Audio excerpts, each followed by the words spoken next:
berkisah tentang seorang pemuda bernama Ed yang telah ditinggal wafat oleh ayahnya. Cerita kemudian flashback ke masa kecil Ed yang penasaran dengan suara berkuda di sebuah ruangan. Dan ketika dia masuk, ternyata sang ayah lagi bikin film tentang perpusrengan duniawi cuy. Gak usah banyak omong-omong, langsung gas kita putar filmnya. Singkat cerita, 15 tahun waktu berlalu. Karena udah sama-sama tahu, sang ayah pun meminta Ed untuk jangan berisik karena dia mau bikin film pusreng dulu. Lantas beberapa menit kemudian, si ayah dikabarkan meninggal dalam kondisi yang lagi syuting dan lagi berdiri tegap cuy batang karetnya. Para medis kemudian datang dan dibawa dengan menggunakan ambulans. Saat itu temannya bernama Lisa pun ikut berada di sana dan berniat untuk menghiburnya. Singkat cerita, seminggu berlalu, Ed terlihat mendapatkan paket yang cukup besar. Ed sama sekali nggak tahu siapa pengirimnya. Pria itu pun akhirnya membawanya masuk ke rumahnya, dan karena penasaran, dia pun mengunboxing paket tersebut, yang mana ternyata di dalamnya berisikan sebuah robot wanita. Dalam bahasa Jepang, dia pun memperkenalkan dirinya yang bernama Anna, dan mengatakan kalau dia akan melakukan apapun yang Ed inginkan. Namun di sini bukannya senang, Ed malah takut dan langsung ngibrit keluar rumah. Lantas dia pun bertemu dengan Uncle Jin dan dia merupakan seorang ilmuwan. Anna kemudian mengejar Ed dan mengajaknya untuk berpusreng di taman rumahnya itu. Uncle Jin pun meminta Ed untuk mengucapkan sebuah kode yaitu umami untuk dapat membuat Anna jadi nge-freeze. Uncle Jin di sini menjelaskan kalau robot yang diterima itu merupakan sebuah robot percobaan hasil investasi mendiang ayahnya dulu yang dibuat bertujuan agar bisa membantu Ed dalam melakukan perpusrengan duniawi. Dan jika seandainya Ed menolak, ia akan dikenakan denda sejumlah 50 juta baht yang ditagihkan kepada para investor. Lantas setelah memberikan sebuah buku panduan, Jin pun akhirnya pergi dengan terburu-buru. Mau nggak mau, Ed pun akhirnya mulai mempelajari cara kerja si Anna dan memintanya untuk senam aerobik yang benar-benar bikin bulu puyuh kita jadi pada berontak dari sangkarnya cuy. Lantas setelah itu, mungkin karena kecapean, si Anna pun konslet setelah melakukan senam tersebut. Karena nggak bisa benerin, Ed pun akhirnya meninggalkannya dan pergi ke sekolah. Saat Ed udah berada di sekolah, Jin pun kembali datang dan masuk ke dalam rumah untuk memperbaiki robot aneh ini agar bisa kembali berfungsi. Selain itu, dia pun juga memodifikasi dan menyempurnakan software untuk Anna agar bisa bertahan dengan daya baterai yang lebih lama. Profesor itu juga menyematkan sebuah kamera untuk Anna agar ia bisa melihat apa-apa aja yang telah Ed perbuat pada robot itu. Dan setelah beres, Jan pun meminta Anna untuk datang menyusul Ed di sekolahnya. Singkat cerita, sesaat kemudian, Anna pun datang ke kelas Ed dan dia pun langsung duduk di sebelahnya. Teman-teman Ed pun pada kaget dan bingung melihat wanita cantik yang tiba-tiba aja ngejar Ed sampai segitunya. Ed pun berusaha berbohong dan beralasan kalau Anna ini adalah adiknya dari kampung. Dan karena gak mau ambil pusing, dia pun langsung ngajakin Anna untuk pulang ke rumah aja. Ketika sampai di rumah, Ed pun bertanya kepada Anna kenapa dia selalu mengikutinya. Mendengar hal itu, Anna pun menjawab kalau ia harus menjalankan tugasnya yaitu untuk membantu tuannya dan melayani semua keperluannya. Ed lalu bertanya bagaimana cara Anna mengisi daya baterainya dan di mana letak baterainya. Gak pakai aba-aba, si Anna pun langsung menunjukkan baterainya yang terletak di bagian serabil lepitnya cuy. Lantas di waktu yang sama, si Liza muncul dong anjir. Dan pada akhirnya Ed pun menjelaskan situasi yang sebenarnya kepada Liza dan jujur kalau dia hanyalah sebuah robot. Liza pun menyarankan untuk ngasih ke orang lain aja kalau Ed nggak suka. Namun Ed menjelaskan kalau Anna hanya akan mau dengannya dan jika ada orang lain yang pingin ngapa-ngapain sama dia, maka Anna bisa mengalirkan listrik tegangan tinggi. Liza yang kepo pun mencobanya dan ternyata iya benar cuy.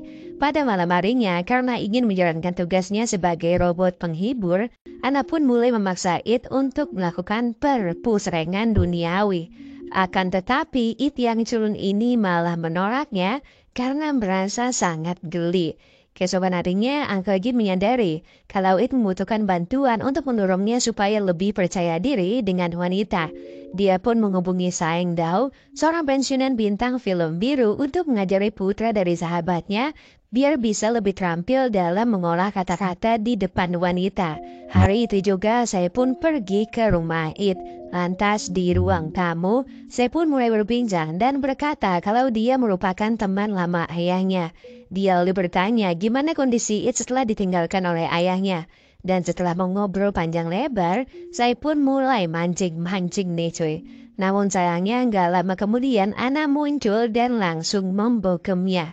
Lantas setelah itu mbak saya yang masih kesakitan itu pun berpesan untuk jangan sungkan menghubunginya kalau It membutuhkan nasihat ataupun masukan darinya. Beberapa saat kemudian Lisa pun kemudian datang dengan penampilan yang lebih menarik. Lalu dia ngajakin It untuk berangkat sekolah bareng-bareng. Di sekolah, ketua OSIS yang bernama Ratana menghentikan Anna dan Lisa dan memintanya untuk mengganti pakaian mereka jadi yang agak longgar. Namun Lisa dan Anna pun menghiraukannya. Singkat cerita setelah balik sekolah, It dan teman-temannya pun berniat untuk kerja kelompok di rumahnya. Di sana juga ada si ketua OSIS yang masuk ke kelompok mereka.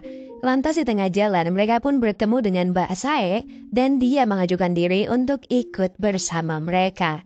Singkatnya, begitu sampai di rumahnya, teman-temannya malah pada salfok dengan kerjaan babehnya It yang ternyata merupakan seorang yang sering mereka tonton sebelum tidur. Setelah berkumpul, It pun akhirnya membuka cerita tentang Anna yang sebenarnya adalah sebuah robot. Pada malam harinya, Anna kembali datang dan mengajak It untuk segera melakukan push rank. Namun lagi-lagi pria itu menolaknya dan hanya mengajaknya mengobrol. Anna lalu bertanya seperti apa sosok ayahnya di mata It. It pun menjawab bahwa meskipun ayahnya itu memiliki banyak kekurangan, ia selalu menyayanginya dan gak pernah malu akan pekerjaannya. Mendengar hal itu, Anna pun mulai serius mendengarkan dan berusaha untuk memahami perasaannya. Keesokan harinya, It dan teman-temannya kembali berkumpul untuk mencari tahu apa tujuan ayahnya It membuat Anna untuk dirinya.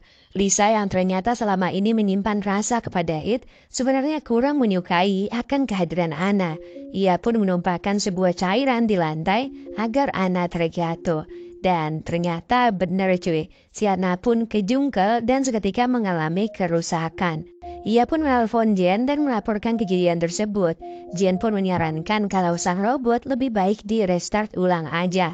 Dan singkatnya beberapa menit kemudian, Anna pun kembali menyala dan berkata kalau dia baik-baik aja. Ketika itu Anna mengatakan kalau dia tahu Lisa telah merencanakan kejadian itu. Namun It mengatakan kalau itu hanyalah sebuah kecelakaan dan dia mengetahui kalau Lisa merupakan orang yang baik. Anna lalu bertanya apakah It menyukai Lisa. It pun menjawab kalau dia mencintai Lisa namun hanya sebatas teman aja. Dia merasa bersyukur karena Lisa selalu berada di sisinya di saat-saat tersulit dalam hidupnya, contohnya di saat seperti ayahnya meninggal kemarin. Keesokan harinya saat di toilet, Lisa meminta maaf kepada Anna. Anna pun mengatakan kalau dia nggak marah dan menganggap kalau hal itu hanyalah sebuah kecelakaan. Lisa kemudian bercerita kalau It selalu melindunginya dalam banyak hal dan karena hal itu membuat Lisa jadi sangat menyukai It. Lalu sebelum pergi, Lisa pun menegaskan kalau dia dan Anna adalah musuh yang saling bersaing untuk mendapatkan orang yang sama. Malamnya, dengan menggunakan baju dinas, Anna kembali mengajak It berpush rank. Namun melihat It yang sedang mengerjakan tugas, dia pun jadi bersih-bersih kamar sekaligus ya cari perhatian lah cuy. Sampai pada akhirnya karena makin gak kuat ngeliatin Anna, mereka pun melaksanakan perpush rankan duniawi untuk pertama kalinya.